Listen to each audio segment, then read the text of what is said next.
Okay Telugu view పాయింట్కి తిరిగి స్వాగతం.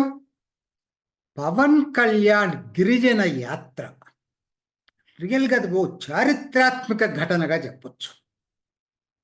అనొచ్చు మీరు ఏముంది, అన్నిట్లో లాంటిదే ఇది ఒక యాత్ర అని. కాదు, ఒకటి వెళ్ళింది గిరిజనుల దగ్గరకి, వాళ్ళ కష్ట సుఖాలు తెలుసుకోవటానికి, ఫోటో ఆప్ కోసం కాదు. ఇది చాలా ఇంపార్టెంట్.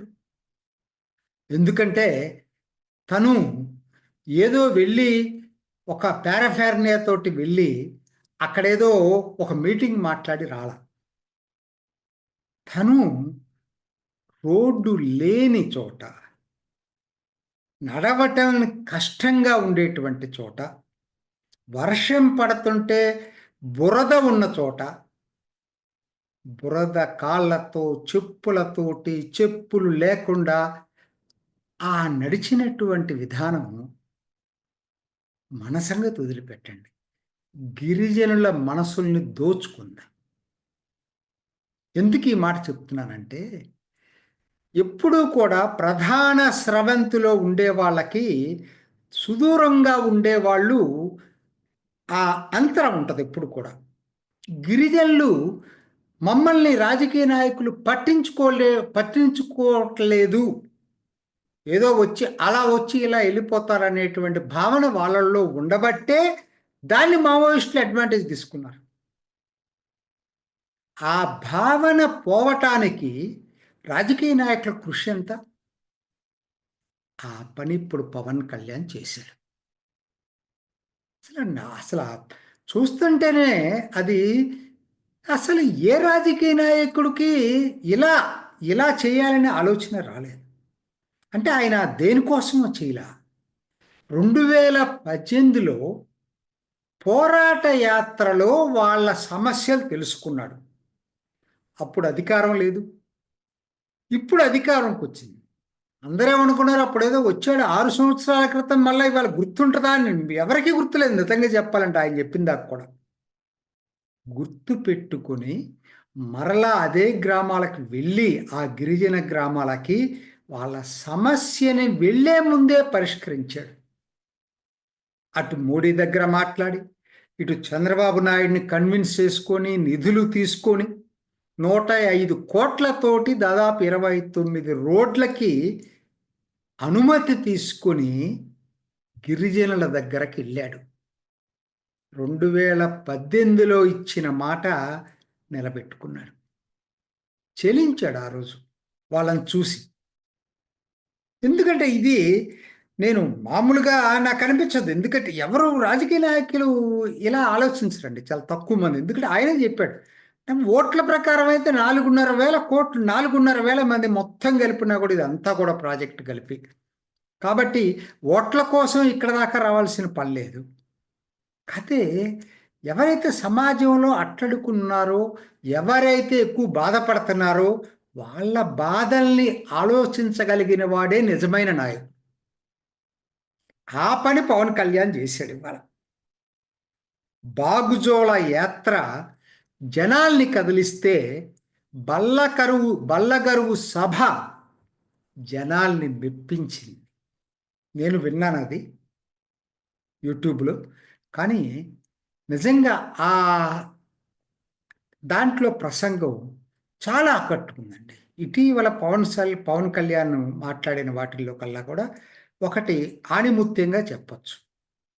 ఆ సమావేశం మీరు కూడా అవకాశం ఉన్నప్పుడు చూడండి. అది దాంట్లో నాకు నచ్చింది ఏంటంటే ఆయన నిజాయితీ. ఫస్ట్ నేనేదో వచ్చేసి నేను ఇస్తున్నానని చెప్పలే. అసలు జనరల్గా రాష్ట్ర నాయకులు ఏం చేస్తుంటారు, అంతా కూడా కేంద్ర ప్రభుత్వాలను కూడా తమ పథకాలు అని చెప్పి ప్రజలకు చెప్పుకుంటూ ఉంటారు. కానీ పవన్ కళ్యాణ్ అలా చేయలే. ఇది మోడీ ప్రధానంగా దీన్ని 250 జనాభా ఉండే గ్రామాలని 100 గ్రామాలకి, 100 జనాభాకి తగ్గించటం వలన చాలా మందికి మేలు జరిగిందని చెప్పాడు. కేంద్ర ప్రభుత్వ పథకం అని చెప్పాడు.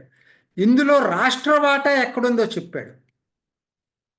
చూడండి, అసలు రాష్ట్ర వాటా ఎంత మేము ఇచ్చాము, ఎక్కడైతే కేంద్ర ప్రభుత్వం అమలు కాదు దాన్ని మేము ఇవ్వడానికి ప్రయత్నం చేశామని కూడా చెప్పాడు. మొత్తం క్రెడిట్ అంతా తను తీసుకోలేదు. క్రెడిట్ మోడీకి ఇచ్చాడు, క్రెడిట్ చంద్రబాబు నాయుడుకి ఇచ్చాడు, ఆ తర్వాతనే తను తీసుకున్నాడు. అది ఆయనలో ఉన్న నిజాయితీ, ఆయనలో ఉన్న హ్యూమిలిటీ. ఎంతమందికి రాజకీయ నాయకులకు ఉంటుందండి. అందుకని నాకు నచ్చి నేను ఈ వీడియో అది చూసిన తర్వాత ఈ వీడియో చేస్తున్నాను. అది ఎందుకంటే ఆయన మాట్లాడిన మాటలు కూడా హృదయాలకు అతుక్కుంటాయి. మాకు 4 గోడల మధ్య కూర్చుంటే తెలియదు, ప్రజల దగ్గరకు వెళ్ళినప్పుడే సమస్యలు పరిష్కారం అవుతాయి. మీకోసం పనిచేసే మీ ఇంట్లో వాడిని అనుకోండి అని చెప్పే మాట. పవన్ కళ్యాణ్ అధికారంలో భాగస్వామి అయితే ఓ గిరిజన యువకుడు యువతి భాగస్వామి అయ్యాడని అనుకోండి,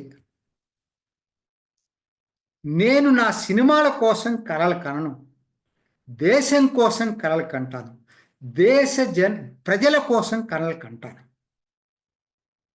ఏంటండి ఆయన అల్లూరు సీతారామరాజును గుర్తు చేసుకున్నాడు.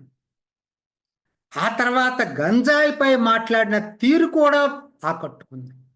ఇదొక సామాజిక సమస్య అని చెప్పి సోదాహరణంగా వివరించటం, యువతని సరైన సందేశంతో అభివృద్ధి పదంగా మార్చటానికి ఆయన చేసిన ప్రయత్నం, ఈ 2 కూడా అద్భుతంగా మాట్లాడాడు.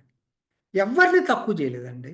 మోడీ, చంద్రబాబు నాయుడుతో పాటు అధికారులు, తన కింద పనిచేసే అధికారులను కూడా కృతజ్ఞతలు చెప్పాడు, గుర్తు చేసుకున్నాడు.